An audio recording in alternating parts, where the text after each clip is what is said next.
ఇప్పుడు మనం కూలింది అని చెప్పి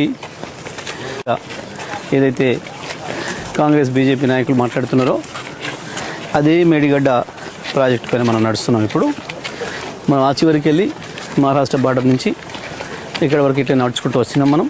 ఇది వంగింది ఏదైతే ఉందో 1 ఫీటు వంగిన పిల్లరు, ఇక్కడ నుంచి వెళ్ళి మన కార్లు కూడా వస్తున్నాయి, ట్రాఫిక్ అంతా కూడా వస్తుంది. అంటే కాళేశ్వరం కొట్టుకపోయింది అని వీళ్ళు చేసిన ప్రచారం ఏదైతే ఉందో శుద్ధబద్ధమైన విషయం మనకు స్పష్టంగా కనబడుతుంది. ఈ గేట్లు దించడం ద్వారా నీళ్ళని ఇక్కడ ఆపుకోవచ్చు. ఈ పైకి మొత్తం కూడా నీళ్ళు ఆపుకోవచ్చు. మనం ఇక్కడ ఎంత ఆపుతామంటే ఒక 16 టీఎంసీల నీళ్ళు ఆపుకోవచ్చు మనం. ఆ పైన మనం కన్నెపల్లి పంప్ హౌస్ అయితే ఇప్పుడు ఈ నీళ్ళని ఇక్కడ ఆపే అక్కర లేకుండా కూడా కన్నెపల్లి పంప్ హౌస్ను ఆన్ చేసుకొని మనం నీళ్ళు తీసుకోవచ్చు. ఎందుకంటే ఎత్తిపోసేది అక్కడి నుంచి.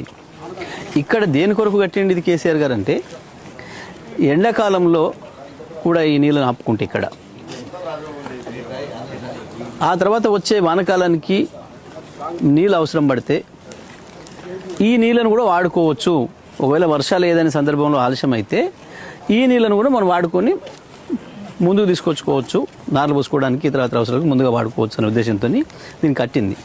ఇది లేకపోయినా కాళేశ్వరం ప్రాజెక్టుకి ఏమి ఇబ్బంది లేదు, నీళ్ళు రావడమే ఆగదు. ఇప్పుడు మనం అక్కడ చూస్తాం కన్నెపల్లి పంప్ హౌస్ దగ్గర ఆల్రెడీ పంపులకు నీళ్ళు అందుతున్నాయి ఎత్తుకోవడానికి. ఆ నీళ్ళు ఎప్పుడు అందుతూనే ఉంటాయి, 6-7 నెలలు అందుతాయి. ఎప్పుడు అంటే వరద తగ్గిన తర్వాత, ప్రాణహిత నుంచి వచ్చిన వరద మొత్తం తగ్గిన తర్వాత ఇవి నీళ్ళు ఇక్కడ అందుబాటులో ఉండటానికి అని చెప్పి ఈ బ్యారేజ్ కట్టింది. ఇది మొత్తం కాళేశ్వరం బ్యారేజ్ల ప్యాకేజీలో మొత్తం అన్ని కలిపి 19 రకాల కాంపోనెంట్లు ఉంటే అది ఒక్కటిది. దీని ఖర్చు 2500 కోట్లు. ఇన్ని 85 పిల్లర్స్, 85 గేట్లు, వీటన్నిటి ఖర్చు కలిపి 2500 కోట్లు. దాంట్లో పోయింది ఇది ఒక్కటి. దీన్ని చేసుకుంటే 2-3 నెలలు ఎప్పుడు అయిపోయేది వాస్తవానికి. కానీ ప్రభుత్వానికి ఇష్టం లేకనే చేయడం లేదు. ఇది కాళేశ్వరం కథ.